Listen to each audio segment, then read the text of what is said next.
Well, hello and welcome to the third lockdown slideshow. I thought I'd start with some pictures from Horopito Motors that didn't make the video. They've got a fantastic spares selection. So this was upstairs above their office. It's just packed full of amazing stuff. I warn you now, this video is 25 minutes long. So if you haven't already, go and get yourself a cup of tea would be a very sensible precaution. But I'm trying to spend a bit longer talking about each photo this time. So here's just a row of lamps, all Cortina items, I think. Mark III, I can see on the shelf nearest. A bit further away, it looks like Mark V units, and the state ones above the Mark III from the Mark IV and 5 estates. And yeah, it was just an incredible place to visit, Horopito Motors. And I thought I can't do a slideshow that just looks at this stuff. So I've included a couple of pictures from outside as well. There's a Toyota Crown in the selection of Toyotas, just sat there rotting at Horopito Motors. If you've never heard of Horopito Motors, it's in New Zealand. It's not quite as big as it used to be, I don't think, but it is proper automotive mecca. When I first mooted the idea of going to New Zealand, Horopito Motors was very much on the hit list, and I still can't really believe I actually visited the place. It is quite remarkable. If you haven't seen it already, go and check out my video on Horopito Motors, and you just get sights like you just wouldn't believe. There's a little commercial Mini there with its fixed grille all caved in, amazing colours. You could just spend hours there just taking photos of incredible cars that are just in very, very poor condition now. But moving on from that, we're going to jump straight into reader picks. And the first one is from Rob Wolf. And this is him scrapping his Renault 11 TSE in 2005. A bit of a shame, but apparently it had galloping rot in the sills. I love these the sporty facelift 9 and 11, the 11 being the hatchback, 9 the saloon, with the DeLorean-esque quad headlamps going on. I think they're an amazing looking thing. So it looks like many parts of this car did live on, so that's good to see. I'm not sure what he's doing to the car at that particular moment in time. Next, we're jumping into a picture from Derek Morgan. This is a J2 camper van he owned back in what I guess is the 70s, judging by the pictures and the Cortina and Capri sitting next to it. So I think these were Morris J2 vans, 1622cc B series engine, side draft Solex, leaf springs, not much comfort and not much speed either, I shouldn't think. Different times, folks, different times. Moving swiftly on after a quick break for tea, we've got Mike Costigan that sent this picture of a Triumph Courier back in the day. That's the Herald van. Rather smart looking thing, I think, and also demonstrating how useful it was that you could have the same rear wings on so many different versions of vehicle. They were just so easy to knock together in various forms that it allowed you to have vans and coupes and saloons with minimal tooling changes. Next, we move on to another photo of Mike's. This is an Austin 7 Ruby back in the day on a tow bar with a trade plate attached to it. I'm sure there's a very entertaining story behind that. I think it's a Ruby, but I'm far from an expert on the Sevens. Rubies were the last of the line. They still had a fabric roof, which is why you can see there's no roof skin. I think they just didn't have the technology to make all metal bodies at that particular time in the world. Now we're in Monaco. Daniel Baum has taken, well, his father took this photo in 1976. Got a Peugeot 504 next to a Triumph 2000, next to a Simca 1100. Fascinating little hatchback from Simca. A very good motor vehicle. And it's just a lovely shot, lovely period shot, just to remind us what Monaco was like back in the day. A bit less gaudy than it is today. Next shot's also by Daniel Baum's father, and this is Paris. And look at the Peugeots everywhere. Although I think that might be a Citroen LN. It's a bit hard to tell, the red car next to the tree there. It's the shortest of that family, certainly. The Volvo 164 perhaps, just the other side of that. Closest to camera, we've got a Ford Taunus, the German variant of the Cortina. And yeah, lovely scene, 504 and a 204 there coming down the road. two 504s because one was a taxi. This one is possibly Cornwall, it says in the notes, 1970s. We've got a Mark 1 Granada outside the pub there, a Triumph TR fairly near the Canberra, and a Renault. Is that a Renault 4? Might be a Renault 4, that we can just see the roof of. And a Ford Escort Mark 1 there as well. Another quite interesting, just standard roadside scene. And the last of this collection was taken in Yugoslavia. It's a Chrysler 180. And this woman doesn't seem very impressed with the rarity. It says 1970s, but I don't think it can be because that's a Yugo 311 hatchback we can just see on the left there, and they weren't introduced until 1981. Note you can just see a Zastava 750 in the background there, the Serbian built or Yugoslavian built as it would have been at the time, Fiat 600 with a larger engine. More later. This is a lovely shot, sent by James Knight. His father took this photo in Miami Beach in 1961. We've got a link to the previous photo. There is a Fiat 600 Multipla on the left. Most unexpected in America. Although weirdly, I think a HubNutter does own one, but looks very, very similar to that one. Be a bit of a fluke if it was the same one. I've not managed to identify the big car in the foreground because I'm not very good on Americana, but it's a lovely Studebaker coupe in green behind it. Now we've got a Ford Sierra sent by Louise and Gary Millwood, a 1.6 LX on an H plate, a facelift with the black lights. Reminds me, my dad had a 1.8 LX. It was the second of his cars I drove after passing my test, and I learnt a lot about oversteering it. And to avoid upsetting my father, I probably shouldn't talk any more about that. But wet roundabouts, what are you going to do? Much more fun than a Montego. This is an MGA from the 1960s, and the photo supplies by Clive Little, who is behind the wheel, looking very proud of it in the 1960s.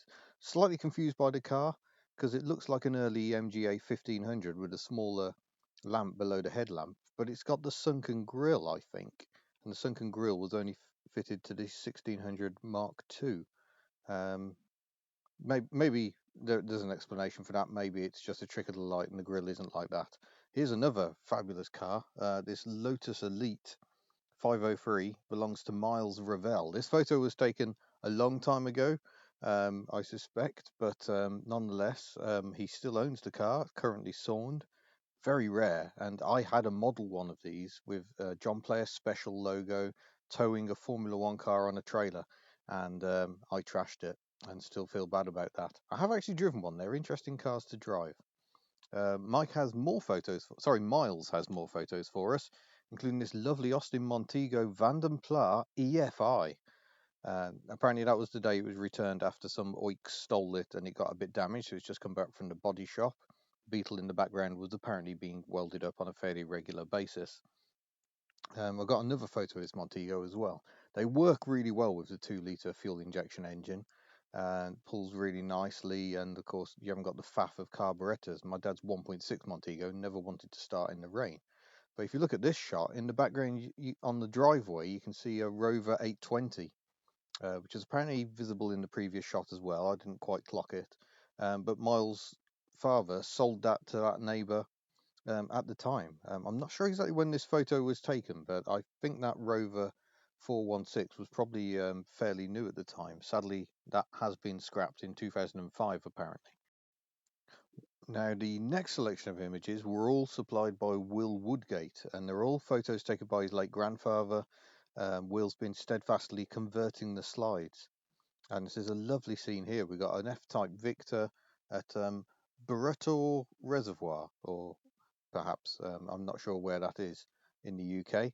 And we've got a Renault 4 just visible. And I think nearest the camera, it's an E-type Vauxhall rear end. I could be wrong on that. Quite distinctive with the indicators mounted on the side of the wing. The next photo is lovely. Carrying out repairs to a Hillman Hunter on a camping holiday. Holidays used to be very different in the olden days. Maybe this is why I like doing stupid things with cars today. But yeah, it's a fascinating scene. We've got a Mini Clubman by the look of it, and a Mark 1 Escort hiding under the trees. Just think how much that car's worth now. But the Arrow-based Hunters were decent cars. My dad had one. Might be a theme of this video. but he did have one. I used to love the overdrive. And another lovely scene here. We got a furthest from camera Volkswagen Polo bread van, Sierra Sapphire on a D plate, fairly early and would have been fairly new when this was taken. And on the C plate there, we got a Fiat Regatta, a kind of forgotten saloon of the 1980s, but I think they were pretty decent motors, really. This was apparently taken in Holt, and like I say, it's probably around 1987, 1988 at a guess. Another photo I quite like is this one of a Volkswagen Beetle on a driveway in Wiltshire. This is NHR 801M. It's Volkswagen Beetle 1300. Apparently, it comes up as still on the road. So, do you own NHR 801M today? If you do, let me know. Ian at hubnut.org. Like I say, it is shown as still on the road, I believe, according to Will's notes. And that brings us to the end of Will's selection of photos. But hey, this next lot is very interesting. These were submitted by Russell Weller, and this is an old pig farm in eastern Canada. The farm's been abandoned, the cars have been abandoned.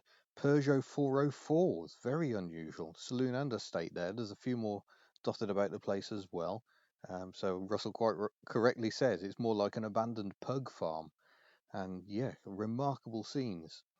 Of course, Canada is on a slightly different scale to the UK, so I guess it's easier for stuff to get abandoned. But here's another shot of the abandoned cars. I do have a test of a Peugeot 404 coming up. I still haven't managed to publish that one yet. Hopefully that's not too far away, but yeah, still working through the backlog of videos from New Zealand and Australia, because the 404s were assembled all over the world.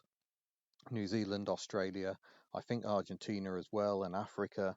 They had a very long life, very, very hardy cars. Next photo is from the same farm, I think. It's a Ford Galaxy, but look how long it's been there. A tree has grown up between the door and the body. And I'm sure it's gradually opening the door as the tree grows. Very sad. So yeah, it's a Ford Galaxy with an IE rather than a Y. So IE denoting the American nature, not the Volkswagen people carrier shared project. So Canada, somewhere I would very much love to visit. It just looks a fascinating country, especially with finds like this. But look at this. This is also in Russell's stash from Canada, a different farm. It's a Vauxhall Victor F-type, and a reminder of in those sort of early post-war years, Vauxhalls were exported all over the place, even to America, the home of General Motors itself. Just seems quite extraordinary to consider today. Where they do rot, they rot terribly. So it's not surprising this one's been parked up, or maybe its little engine couldn't really cope. But yeah, very sad to see. And this is yet another farm in Canada, another Beetle, looking rather sad. I think that one's beyond even Musty One's help. He does like to rescue a Volkswagen. He's just been working on a Porsche 914 Sports Estate thing that someone had made. Yes, that's a mid-engined estate. Worth checking his channel out just for that, really. And spinning off from the Beetle platform, of course, we had the Type 3. So here's a variant, also parked up in the same place. Very popular, these cars in America, which seems odd, really, because, you know, they weren't the most powerful, but very simple to drive, tended to be reliable, and people had many, many happy miles in them. So fair play. We have one more air-cooled photo from Russell, and it's definitely going to be an interesting one because Volkswagen clearly inspired Chevrolet to follow suit. So there's a pair of Corvairs. The contrast isn't brilliant in the photo, but I wanted to include it anyway because on the left we've got a Corvair estate, or wagon if you prefer, which very much the variant of the Corvair range. I think that's a hardtop two-door next to it. And I've never seen a Corvair estate or van, or I think they even did a pickup in the metal. I would dearly, dearly love to. Be a remarkable sight. I'm just going to jump over to New Zealand. This isn't an old photo. This is a photo taken back in March by Vic Hungerford, someone I'd hoped to meet up with on my trip in New Zealand. Didn't quite happen, sadly, but that's a 1935 Ford V8 spotted in Kakapiro, New Zealand. I'm not exactly sure where Kakapiro is, or is it Karapiro? I'm not even sure. I'm going to go and check my notes. It is Karapiro. a very pretty lake near Hamilton in New Zealand. Don't expect professional here. This is not how we do things. This is a shot of the top of a Rover P6 base unit. We'll get more of the car in the next photo. But I made a slight error. I thought the C-pillars were fixed in the P6 versus DS video. They're not. You can clearly see there is metal work there, but there is an external panel that bolts in place. You can also see where the roof panel bolts to normally as well, that get a lot of rot in that rail, which I think has been repaired here. This is Stuart Gayler's car, and there we go, a slightly better use. Is that almond, the colour on it? It's a P6 Series 2 V8 by the look of it, that he's currently restoring, so good luck with that. That's sterling work to do, and very impressive, wonderful cars. If you haven't seen my P6 versus DS video yet, I suggest you do. Very interesting to compare between the two vehicles. Would love to compare the two base units naked side by side, but that's the cars naked, not me, just in case you were wondering. And finally for this section, because I'm going to stop for a break, and you may need one as well, George from Greece now lives in Germany and spotted this Zastava 750. So we saw one earlier in small detail, rear-engined, four-cylinder, built in Serbia, but actually to the Italian design, and Italy built millions of these. But they never quite had quite the cutesy cachet of the little 500. Now pause for tea.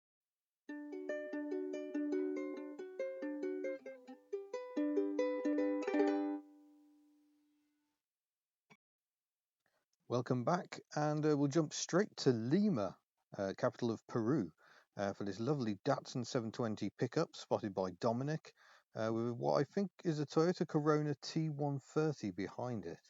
The 1970s range of Toyotas gets very, very confusing, but the T130s had engines ranging from 1.6 up to 2.4 for the USA. And yeah, it's quite the engine range. Now we go back to New Zealand, and here's a photo of me. This is when we were shooting the 55 Cadillac. Absolutely beautiful evening. It was one of those proper pinch yourself moments, driving along in this remarkable car. Beautiful evening in New Zealand. It was so peaceful, so quiet. Just that waffling great V8 engine.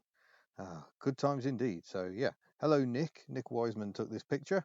Also did a test drive on a tractor he let me drive, and a Nissan Maxima. So thank you.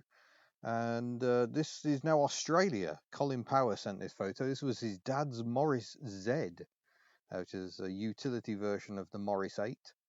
This photo was taken in 1962, and yeah, built specifically for the Australian market, but still retaining, I assume, the simple 918cc side valve four-cylinder engine.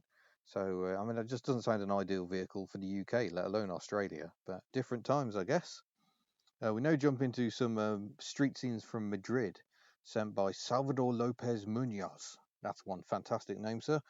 And yeah, there's all in Madrid. So again, we've got the Seat Spanish-built version of the Fiat 600 there in front of this Renault 5, right in front of the camera. I'm not actually sure what the van is. I wonder if that could be an Ebro. Ebro was later bought by Nissan, and it's where Nissan now has its Spanish manufacturing plant.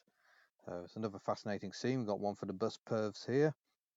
I know nothing about it, but it's got upside down pantograph wipers, so that can't be a bad thing. Photo looks like it was taken in the 1990s. We've got a 309 behind the bus, a 205 just sneaking out of shot, and a Renault 12 in the background by the look of it.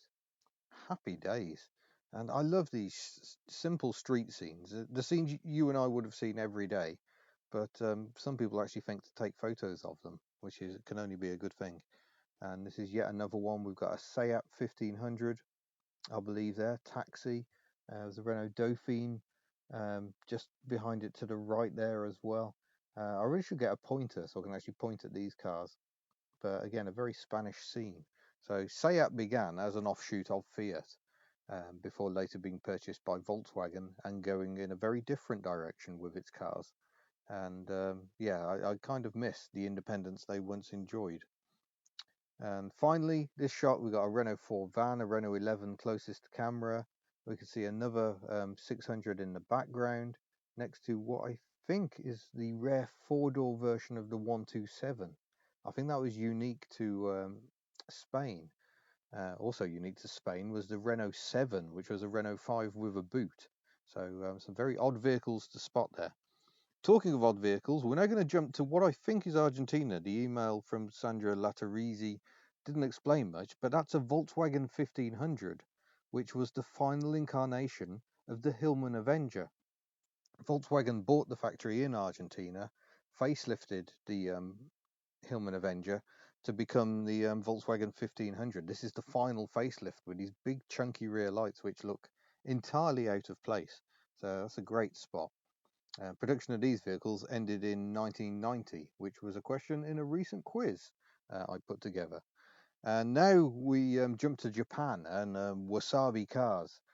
He sent me loads of photos, but do go and check out his own YouTube channel and on Facebook.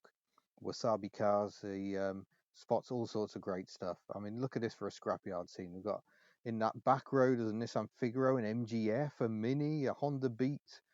Close to the camera, an AE82 Sprinter Truno with the pop-up nose we didn't get in the UK. I could probably do with more time to talk through some of these photos, but there's a Volvo P1800 there. It's another quite extraordinary scene. I'm not fully able to identify what the yellow car is. That wouldn't be a Nissan, sorry, an early Datsun Silvia, would it? They were a truly remarkable looking car. And I'm not quite sure what's going on with the edge of the photo, which seems to have been slightly repeated just to add some slight confusion. But yeah, amazing scenes. The next shot is of a Toyota Celica, very early liftback, RA25, I think. These cars are becoming hugely valuable. I've actually driven one for Retro Japanese magazine. It's got the earlier rear light treatment, very reminiscent of the Ford Mustang. It's very obvious what Toyota was doing here. It was making its own pony car, and yeah, delightful cars to drive as well. And here's another oddity for you. This is an Alfa Romeo Junior Zagato, rusting away as so many of them did, based on the little Giulietta coupe. There's just noticed a Mitsubishi Pajero Mini in the background. That's the K-class sized Pajero with a little 660cc engine. Remarkable little things. But yeah, those Alfa Romeos, bit of a nightmare to restore. The Zagato body, bit questionable, but well worth checking them out. And here we've got an Opel GT that looks like it's been put out with the rubbish, missing most of its rear end. Very pretty car. And next to that, a Toyota Glanza, which is the sportier Starlet. Some were turbo, some were not. Quite a market in those. They seem very, very popular. I encountered a lot of them in Ireland, but also quite a few in this country. There seemed to be an ideal JDM start point, really. One thing I didn't expect to see in Japan was a Land Rover Discovery in full camel trophy garb. I loved the Discovery on the bare steel wheels, and it's got the Sanglo colour, but was used on the camel trophy. Used to be a cigarette company sponsored these remarkable trips where countries would compete driving these Land Rovers through some incredibly tough terrain. So that one survived, only to end up sitting here being neglected by the look of it. I don't think the rear step would have been standard fit for a camel trophy car. This is another remarkable 1980s car. Look at that, a modified S-Class Mercedes coupe, but turned into a convertible, very 80s Testarossa-esque body kit. Paul Cowland from Salvage Hunters Classic Cars would no doubt love this. This would be very much up his street. He has a bit of a hankering for strange 80s stuff that no one else wants to go anywhere near. But yeah, very of its time, I would say, down to the body-coloured wiper arms on the headlamps there. And now we've got a Honda Z600. Although, to be fair, it could be a smaller engine. They did do smaller engines in Japan. And they rot terribly, as you can see. And it looks like it's surrounded by Honda N's, which was the saloon car version. But we only got the Z600 in the UK in bright orange, but there were other colours, Japan, white here, also other colours in America, where these actually sold remarkably well. Very strange, very complex little cars. And our final picture for this series is this very sad looking Rolls-Royce Silver Spirit, a left-hand drive example by the look of it. All the stranger to see it there. I've just noticed it might actually be the long wheelbase Silver Spur, in fact.